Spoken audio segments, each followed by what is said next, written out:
Hi everyone, we're Igor and Irina, and on September 5th we started our journey through Croatia, Montenegro and Albania by flying into Zagreb, Croatia's capital city. In all, we spent 29 days in Croatia, walking, hiking and getting to know its cities. You can discover Croatia with us by watching our 29 Days in Croatia playlist. Here is the link. And now we're ready to explore the coastal part of Montenegro. We will arrive in Montenegro on a bus from Dubrovnik, take off in Herceg Novi, walk to Tivat, then hike to Budva, take a day trip bus to Kotor, then another bus to Bar, and finally a bus to Ulcini before we cross the border with Albania. To follow our adventures, please subscribe to our channel here. Thank you and please enjoy. To cross from Croatia into Montenegro and avoid questions at the border about our walking state, we decided to take a bus. The bus was late, 2 hours late in fact. It was also sold out and had a waiting list. On that bus, we found ourselves among the tourists from US and all over Europe.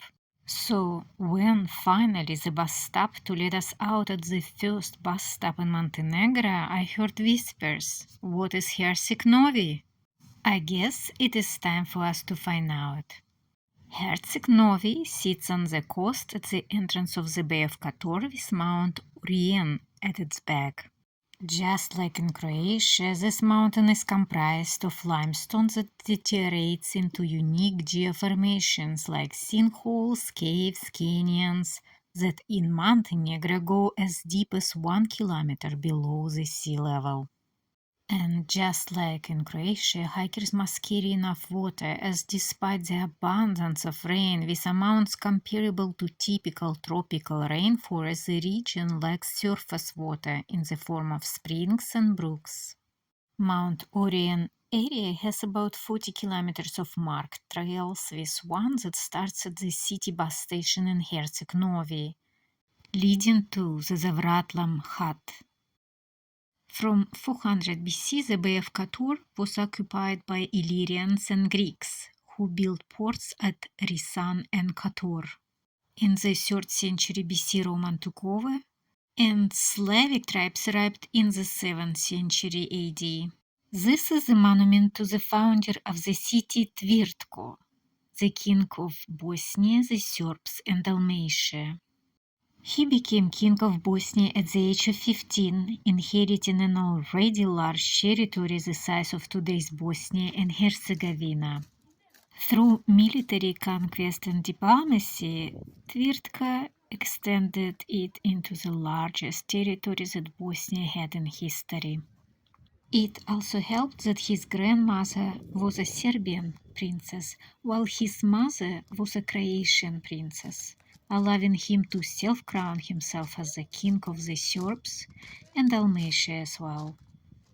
After conquering Zeta, present-day Montenegro, he built a sea fortress and founded a port Novi to compete with Dubrovnik monopoly over the salt trade.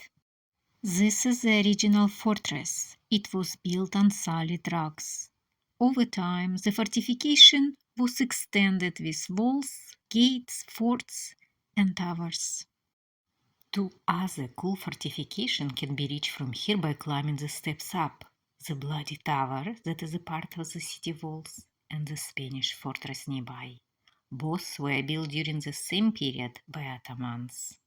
The construction of a small Spanish fortress was started by the Holy War Alliance forces during their 9 months occupation of the town, which ended tragically with a siege by the Ottomans.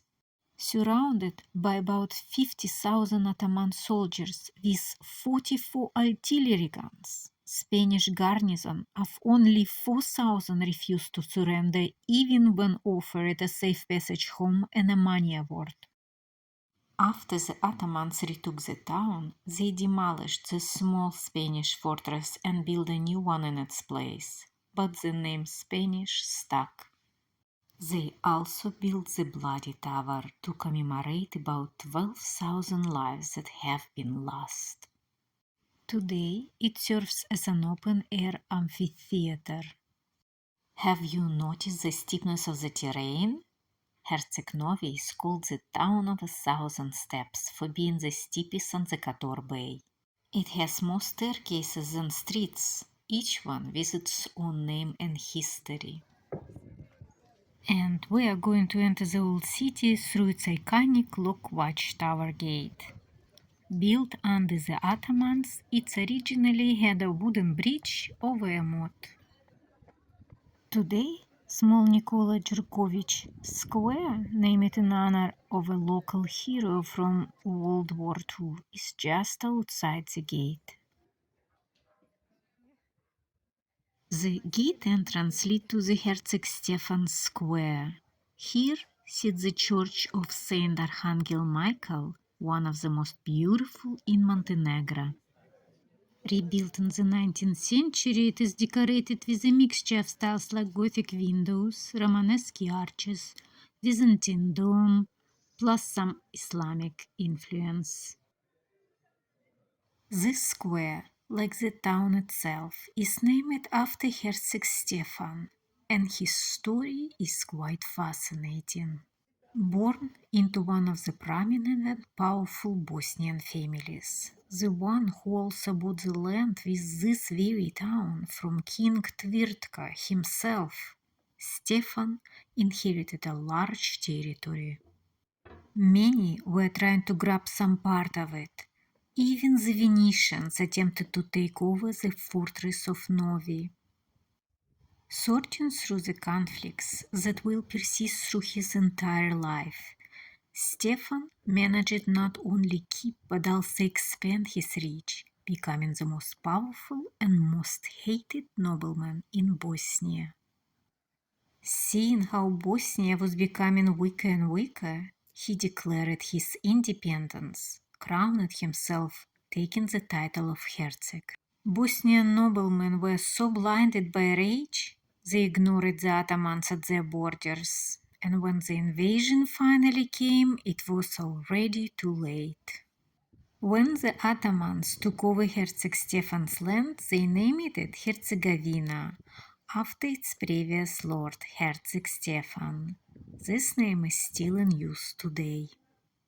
His last years Herceg Stefan spent in Herceg Novi. The Ottomans conquered the town only 16 years after his death and ruled it for more than 200 years, not counting the 9 months occupation of the Holy War Alliance's force. Surprisingly, Herceg's youngest son was taken to Constantinople, where he adopted Islam, married one of the Sultan's daughters, and served 5 times as Grand Vizier of the Ottoman Empire and Grand Admiral to the Sultan. The town was freed in 1687 by Venetians and Spanish forces on another crusade. The fortress Forte Mare surrounded after its water source was blocked during the siege. Today, the fortress is an open-air movie theater. And the square and a church are named in honor of a Venetian general who freed the town from the Turks. Since then, the town changed hands often, becoming at times briefly a part of Habsburg, Austria, Russia, Napoleon's France, Kingdom of Montenegro, Austria-Hungary, Serbia, Mussolini's Italy, and one of the 6 republics of Yugoslavia. And we're back to where we started, at the King Tvirtka monument on the seashore. Next to it is the city harbor and Square, an informal central place where everything happens in Herceg Novi. But we are done exploring for today. Tonight we will be staying at the nearby town of Igala, known for its healing sea mud. And tomorrow we are walking along the coast from Igala to Tivat. Thanks for watching, and until next time.